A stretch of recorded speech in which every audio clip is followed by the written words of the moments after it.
और इस पर अपनी राय जरूर लिखिए। चलिए शुरू करते हैं। पिक्चर चालू करो बे। हाल के वक्त में योगी जी ने एक बयान दिया और हम इस सेगमेंट में बात यही करने वाले हैं कि योगी और मुसलमानों के बीच कैसा रिश्ता है। आप तो पूरे उत्तर प्रदेश में घूम भी रहे होंगे सियासी माहौल देखने के लिए। अभी मुसलमान योगी गवर्नमेंट को लेकर के, योगी की सरकार को लेकर के क्या सोच रहे हैं? देखिए, मुझे लगता है कि प्रदेश की 24 करोड़ जनता जी जो अपराध मुक्त हुई है, अपराधियों से परेशान थी, आज चाहे उसमें हिंदू हो, मुसलमान हो, सिख हो, ईसाई हो, सभी लोग अगर परेशान होते हैं और विकास कार्यों में रोड़ा भी अगर कोई चीज बनती है, वो अपराध बनता है या अपराधी बनता है। तो अपराधियों से ग्रस्त था पूरा उत्तर प्रदेश। ना तो यहां उद्योग लग रहे थे, ना बहु बेटियां सुरक्षित थी, और ना ही कोई विकास कार्य हो सकते थे, क्योंकि सारे पॉलिटिशियंस जो थे समाजवादी पार्टी की सरकार के दौरान, वो अपराधियों को महिमा मंडित करते थे। उनको संरक्षण मिलता था, जिसकी वजह से उत्तर प्रदेश का जो विकास होना चाहिए था, जो विकास इधर हुआ है आदरणीय योगी सरकार में, चौमुखी विकास हुआ। आज 15 करोड़ लोगों को मुफ्त राशन मिल रहा है, आज लाखों लाख लोगों को, गरीबों को घर मिले हैं।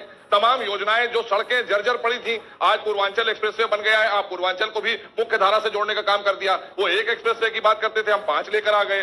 वो एक अगर अस्पताल की बात करते थे तो हम 50 लेकर आ गए। तो इसलिए ये अपने आप में जो परसेप्शन आज उत्तर प्रदेश का आदरणीय योगी सरकार में बदला है, वो इसलिए बदला है कि कानून का राज स्थापित हुआ है। लेकिन इसी को कहते हैं राम राज। लेकिन आपको वोट सिर्फ 80% का चाहिए, 20 का नहीं चाहिए। Good question, you are a good question.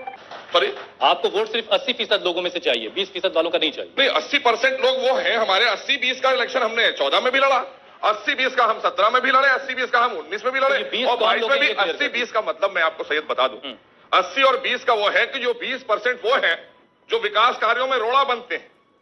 अच्छा, जिनके मंच पर आपको अपराधी भी नजर आएंगे, बलात्कारी भी नजर आएंगे, जिनके मंच पर आप देखेंगे अवैध धर्मांतरण वाले भी नजर आएंगे, जिनके मंच के ऊपर आतंकवादियों को छोड़ने की बात होगी, अपराधियों को जी भर के लेकर चलने की बात होगी। आज जो टिकट बांटे जा रहे हैं उसमें भी सबसे पहले फहरिस्त में अपराधी दिखाई दे रहे हैं। तो ये वो 20% लोग हैं जिससे 80% जनता नाराज है। 80% जनता भारतीय जनता पार्टी आदरणीय योगी जी के साथ। रुको जरा, सब्र करो। ठीक है, इमरान आपके पास आऊं, उससे पहले जरा मिराज फैजाबादी का एक शेर है, जरा मैं वो दर्शकों को सुना दूं और आप उसी से उससे आपका मैं जवाब भी लूंगा। जिंदगी दी है तो जीने का हुनर भी देना, पांव बख्शे हैं तो तौफी के सफर भी देना, गुफ्तगू तूने सिखाई थी कि मैं गूंगा था, अब मैं बोलूंगा तो बातों में असर भी देना। तो इमरान जो कुछ कह रहे हैं आज के वक्त में उत्तर प्रदेश की सियासत को देखते हुए, अलग अलग इलाकों में जा करके क्या बातें असर कर रही हैं लोगों पर? देखिए, मिराज साहब का ही एक शेर और है कि हम ही को कातिल कहे कि दुनिया हमारा ही कत्लेआम होगा, हम ही कुएं खोदते फिरेंगे, हम ही पे पानी हराम होगा।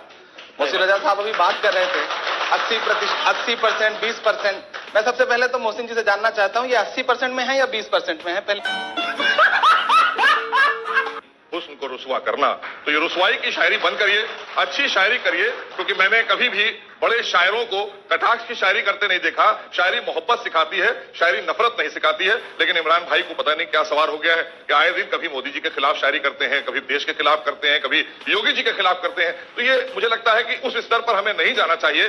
देश के खिलाफ, मोदी जी और योगी के खिलाफ, इसमें से देश के खिलाफ वाला शेर कौन सा, जरा ये बताइए। तो जाहिर सी बात है, जब आप प्रधानमंत्री के खिलाफ जाते हैं तो देश का प्रधानमंत्री ये फंस गया सीएम, इसे पार्टी की मीटिंग समझ के फंस गया। कहीं आपके लिए देश का मतलब मोदी जी, आपके लिए देश का मतलब योगी जी, बाकी लोग जो देश में हैं, देश भारत के एक एक व्यक्ति से मिलकर के बनता है, किसी सत्ताधारी व्यक्ति से मिलकर नहीं बनता है।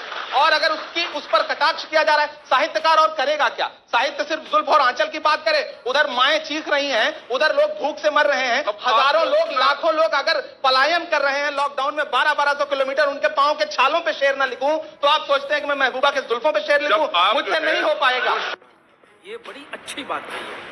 तरीके से आप देखेंगे तो फिर आप दुष्यंत को भी उसी कैटेगरी में डाल देंगे जिन्होंने लिखा कि कहा तो तय था चरागा हर एक घर के। नहीं, ये चाहते हैं हर शायर बस इनकी तारीफ करे बस। अच्छा, अब इसको जरा सियासत में ले आते हमारी हैं, शायर कहाँ तारीफ करेंगे? आप लोग तो मुशायरा करके आप करने वाला काम करिए तो हो सकता है तारीफ भी करें लोग। आप करने वाला काम करिए तो हो सकता है तारीफ भी करें, लेकिन अगर आप काम करने वाला नहीं करेंगे तो बिल्कुल तारीफ नहीं करेंगे। बिल्कुल, शायरों को साहित्य का मतलब, कलमकार का मतलब सत्ता का स्थायी विपक्ष। कोई इनाम की शायरी और होती है, सच्ची शायरी और होती है। सत्ता का स्थायी विपक्ष ऐसे मेरे लिए बहुत मुश्किल हो जाएगी। इमरान साहब जरा ये बताइए कि यूपी की सियासत में कांग्रेस कहाँ है फिलहाल? जाहिर सी बात है कांग्रेस मजबूती के साथ ग्राउंड पे लड़ रही है। जब ये हाथरस में बिटिया को जला रहे थे, दलित बिटिया को, रात के 2 बजे, तो कांग्रेस ही थी जो यमुना एक्सप्रेसवे पर राहुल जी और Priyanka ji 17 kilometre 44 degree temperature में पैदल चल करके इनकी पुलिस से भिड़ रहे थे। जब ये आगरा में वाल्मीकि को मार रहे थे थाने के अंदर, तो प्रियंका गांधी ही थी जो वहां पर जा रही थी। जब ये सीए आंदोलन के दौरान 21 नौजवानों के सीनों पे गोली मार के उन्हें शहीद कर रहे थे, तब बिजनौर से लेके मेरठ से लेके मुजफ्फरनगर तक कांग्रेस ही खड़ी थी, बाकी कोई दल खड़ा नहीं था। तो कांग्रेस खड़ी है जमीन पर किसानों के लिए। जब आपने आपके मंत्री के बेटे ने किसान को कुचल दिया, तो लखनऊ से लखीमपुर की सड़कों पे इंकलाब जो है वो कांग्रेस बर्पा कर रही थी, कोई दूसरा दल बर्पा नहीं कर रहा था। अरे बाप रे, ये तो धोती खोल रहा है। कांग्रेस है जमीन पर उत्तर प्रदेश मोहसिन में। भाई, कितनी बड़ी चुनौती पेश कर रही है इमरान या इमरान की पार्टी कांग्रेस? कांग्रेस क्या उत्तर प्रदेश में है कहीं? कोई जानता है कांग्रेस क्या? कांग्रेस कोई किस चीज का नाम है उत्तर प्रदेश में कांग्रेस? मुझे तो नहीं पता। अभी बदत है भाई, अभी बदत है। अगर कांग्रेस कहीं नहीं है तो सबसे ज्यादा पुलिस प्रियंका गांधी के सामने क्यों खड़ी करते हैं आप? उनको क्यों अरेस्ट करवाते हैं अगर कांग्रेस कहीं नहीं है? अगर कांग्रेस कहीं नहीं है तो राहुल जी का दौरा होता है तो पूरा एयरपोर्ट जो है छावनी क्यों बन जाता है? अगर कांग्रेस कहीं नहीं है तो सबसे ज्यादा हमारे प्रदेश अध्यक्ष को क्यों गिरफ्तार करवाते हैं अगर कांग्रेस कहीं नहीं है तो? मोहसिन रजा, एक जिस तरह आप इशारा कर रहे हैं, मैं कह रहा हूं, मैं तौकीर रजा की बात उससे जवाब ले लूं जरा। तौकीर रजा जिन्होंने अभी सपोर्ट कर दिया कांग्रेस को, वो धर्म संसद कर रहे थे और उस धर्म संसद में यहां तक कह गए कि हमारे नौजवान जब मेरे कहे में नहीं रहेंगे मैं उस वक्त से डरता हूं। तो उनके नौजवानों में आप यानी इमरान प्रतापगढ़ी भी हैं या उनके नौजवानों से आप अलग हैं? नहीं, मैं इस मुल्क का एक पढ़ा लिखा मुसलमान हूं, स्वतंत्र हूं, मेरी अपनी विचारधारा है, मेरी अपनी सोच है। आप अल्पसंख्यक कल्याण मंत्रालय है इनके पास। मैं इनसे पूछना चाहता हूं, आपने तौकीर रजा साहब की धर्म संसद का जिक्र किया, एक और धर्म संसद हुई थी जिसमें अल्पसंख्यकों को काटने मारने की लगातार उनके नरसंहार की बात हो रही थी। आप अल्पसंख्यक कल्याण मंत्री हैं मोहसिन भाई, आप बताइए आपकी जिम्मेदारियां क्या है? इस पे आपने कभी कुछ बोला? आप अरे बाप रे, ये तो धोती खोल रहा है। अच्छा हुसैन भाई,